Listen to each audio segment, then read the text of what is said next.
Hanap po kayo. Ha? Bahala ka na daw. Tanawin mo yan na utang na loob mo sa bureau.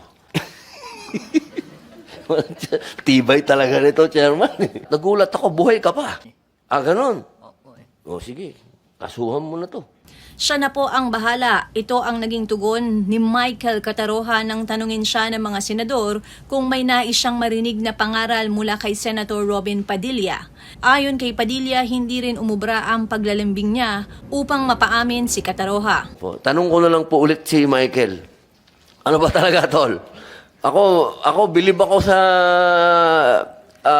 isang salita ni General Katapang dahil sinabi niya sa amin na kahit anong mangyari, puproteksyonan ka niya. At nagulat ako, buhay ka pa. Oo, talagang maraming salamat, sir. At mayroon kayong isang salita. Kasi yung ginawa mo sa panahon namin, totoo yung sinabi mo. Pag ganyan ang ginawa mo, pinirwisyo mo yung buong populasyon.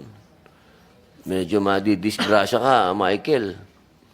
Eh sana, tanawin mo yan na utang na loob mo sa bureau.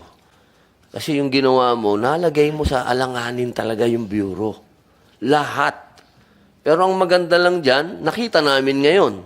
Nakita namin kung ano yung mga dapat namin gawin para hindi mangyari ito. Dahil ayaw naman namin sisihin yung bureau lang. Sa totoo lang, ngayon, narinig namin, 51,000 na. 51,000 ang populasyon. Sa amin, tumatama ito. Kasi ibig sabihin nun, medyo napapabayaan namin kayo. Pero sana, aminin mo na talaga, ano ba talaga ang nangyari? Ano ba talaga? Total, naiipit pa tong gwardiya. Ano ba talaga? Yung totoo.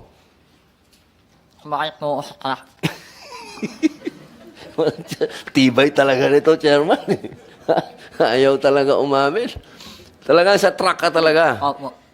Ah. Sa palagay mo ba, may makakalusot pa na katulad mo? Hindi ko lang po alam. Ikaw lang talaga yung pinakamagaling sa palagay mo. Hindi ko po alam. Pero talaga, alam mo, Michael, nahirap talaga maniwala doon sa sinasabi mo eh. Pero ganun talaga, ayaw mong umamin. Alam mo naman, madadagdagan ka ng sintensya dyan. Opo. Medyo matagal-tagal kang mababadget dyan. Alam mo naman yon. Opo. Ayaw mong maging witness namin para sabihin mo kung ano yung mga kalokohan dyan. Baka makatulong sa'yo si Senator Tolentino. Baka hindi ka na makasuhan kung tutulong ka sa amin. Hanap po kayo. Ha? Bahala ka na daw. Si Senator Padilla nagtatanong eh.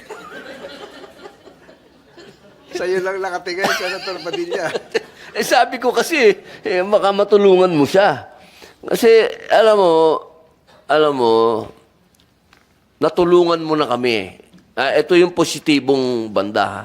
Natulungan mo kami lahat. Natulungan mo ang mambabatas, natulungan mo ang bureau, nalaman namin kung ano ang problema. Kami naman ngayon mag-iisip kung paano kayo matutulungan. Ito, binabasa ko nga, gumawa ako ng bill patungkol sa regionalization ng Bilibid. Kasi ayoko naman na malayo yung mga bilanggo sa mga pamilya nila. Kung po pwede, ilapit na lang sila kung nasan sila. Kung taga-Bisaya sila, doon na lang sila makukulong sa Bisaya. Kung taga-Mindanao, taga-Mindanao. Pero hindi namin pwede palagpasin to. Trabaho naman namin yun. Dito, ang may ipit dito, ikaw lang. Yung mga gwardiya dito, masususpindi lang yan. Nandito yun, nabasa ko, masususpindi without pay. Ikaw, madadagdagan ka ng sintensya. Kapag hindi natin ito nalaman kung saan nanggaling ito, kung paano mo ginawa yung pagiging mahiwaga mo, hindi matitigil to. Sabi ko naman sa iyo, tutulungan ka namin kung tutulungan mo kami. Total, tinulungan mo na kami lahat ngayon. Tulungan mo na kaming dire-diretso. Gusto mo ba tinulungan mo kami, ikaw lang maipit dito?